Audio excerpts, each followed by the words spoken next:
Hi friends, ಎಲ್ರಿಗೂ ನಮಸ್ಕಾರ.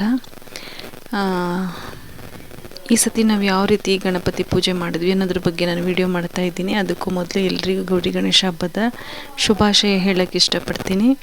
ನಾವು ಗಣಪತಿ ಯಾವ ರೀತಿ ತೊಗೊಂಡು ಬಂದ್ವಿ ಮತ್ತು ಒಳಗಡೆ ಹೇಗೆ ತೊಗೊಂಡ್ವಿ ಮತ್ತು ಯಾವ ರೀತಿ ಅಲಂಕಾರ ಮಾಡಿದ್ವಿ, ಪೂಜೆ ಆದಮೇಲೆ ಮಕ್ಕಳು ಎಷ್ಟು ಚೆನ್ನಾಗಿ ಹಾಡು ಹೇಳಿದ್ರು, ಇದ್ರ ಬಗ್ಗೆ ನಾನು ವಿಡಿಯೋ ಮಾಡ್ತಾಯಿದ್ದೀನಿ. ಈ ವಿಡಿಯೋ ಪೂರ್ತಿಯಾಗಿ ನೋಡಿದ್ರೆ ನಿಮಗೆ ನಾವು ಯಾವ ರೀತಿ ಏನು ಮಾಡಿದ್ದೀವಿ ಅನ್ನೋದ್ರ ಬಗ್ಗೆ ಗೊತ್ತಾಗುತ್ತೆ. ಪೂರ್ತಿಯಾಗಿ ವಿಡಿಯೋ ನೋಡಿ, ಲೈಕ್ ಆ್ಯಂಡ್ ಶೇರ್ ಮಾಡಿ, ಸಬ್ಸ್ಕ್ರೈಬ್ ಮಾಡಿ. ಹೊಸದಾಗಿ ನೋಡೋರು ಸಬ್ಸ್ಕ್ರೈಬ್ ಮಾಡ್ಕೊಂಡು ನೋಡಿ ಮತ್ತು ಸಪೋರ್ಟ್ ಮಾಡಿ. ನಾವು ಇಷ್ಟು ದಿನ ಗಣಪತಿನ ಹಾಲಲ್ಲಿ ಇಡ್ತಿದ್ವಿ. ಈಗ ನಾವು ದೇವ್ರ ಮನೆಯಲ್ಲಿ ಈ ವರ್ಷ ಗಣಪತಿನ ದೇವ್ರ ಮನೆಯಲ್ಲಿ ಇಟ್ಟು ಪೂಜೆ ಮಾಡ್ತಾಯಿದ್ದೀವಿ. ಪುಟ್ಟ ಗಣಪತಿ ಪುಟ್ಟ ದೇವ್ರ ಮನೆಯಲ್ಲೇ ಸಿಂಪಲ್ಲಾಗಿ ಪೂಜೆ ಮಾಡಿದ್ವಿ. ಮತ್ತು ಮಕ್ಕಳು ಸಹ ತುಂಬ ಚೆನ್ನಾಗಿ ಹಾಡು ಹೇಳಿದ್ದಾರೆ. ಅವರ ಹಾಡನ್ನು ನಾನು ಪೂರ್ತಿಯಾಗಿ ವಿಡಿಯೋ ಮಾಡಿದ್ದೀನಿ, ಯಾಕಂದರೆ ಅಷ್ಟು ಚೆನ್ನಾಗಿ ಹಾಡು ಹೇಳ್ತಿದ್ರು. ಅವ್ರ ವಾಯ್ಸು ಸಹ ತುಂಬ ಚೆನ್ನಾಗಿದೆ. ಹಂಗಾಗಿ ನಾನು ಅವ್ರ ಪೂರ್ತಿ ಹಾಡನ್ನು ವಿಡಿಯೋ ಮಾಡ್ಕೊಂಡಿದ್ದೀನಿ. ತಮ್ಮನ ಮಕ್ಕಳು ಮತ್ತು ಸೊಸೆ, ತಮ್ಮನ ಹೆಂಡತಿ, ನಮ್ಮ ತಂದೆ, ಮೊಮ್ಮಗು, ಎಷ್ಟು ಜನ ಎಲ್ಲ ಹೋಗಿದ್ವಿ ಗಣಪತಿ ತರೋಕ್ಕೆ. ಗಣಪತಿ ತಂದು ದೇವ್ರ ಮನೇಲಿ ಇಟ್ಟು ಮತ್ತು ತಿಂಡಿ ಎಲ್ಲ ಮಾಡಾದ್ಮೇಲೆ ಸಂಜೆ ನಾವು ಪೂಜೆ ಮಾಡ್ತೀವಿ. ಮತ್ತು ಮಕ್ಕಳು ಸಹ ತುಂಬ ಚೆನ್ನಾಗಿ ಹಾಡು ಹೇಳಿದ್ದಾರೆ. ನೀವು ಸಹ ಹಾಡನ್ನು ಪೂರ್ತಿಯಾಗಿ ಕೇಳಿ ನಿಮ್ಗೇನು ಅನ್ನಿಸ್ತು ಕಾಮೆಂಟ್ಸಲ್ಲಿ ತಿಳಿಸಿ. ಮತ್ತು ನೆಕ್ಸ್ಟ್ ವಿಡಿಯೋದಲ್ಲಿ ಸಿಗೋಣ. ನಿಮ್ಮ ಅನಿಸಿಕೆ ಅಭಿಪ್ರಾಯನ ಕಾಮೆಂಟ್ಸಲ್ಲಿ ತಿಳಿಸಿ, ಲೈಕ್ ಮಾಡಿ, ಶೇರ್ ಮಾಡಿ. ಬಾಯ್.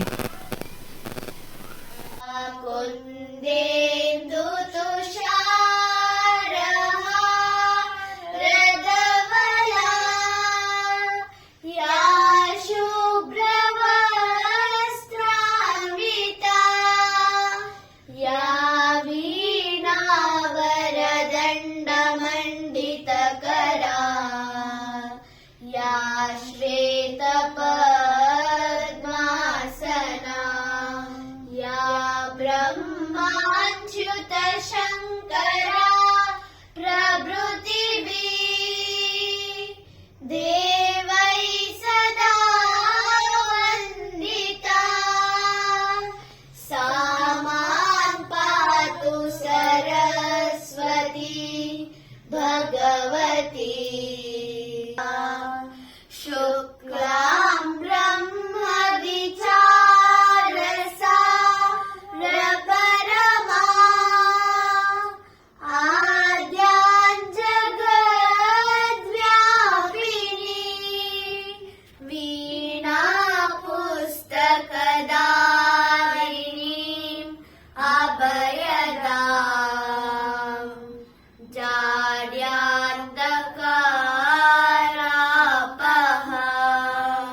1 2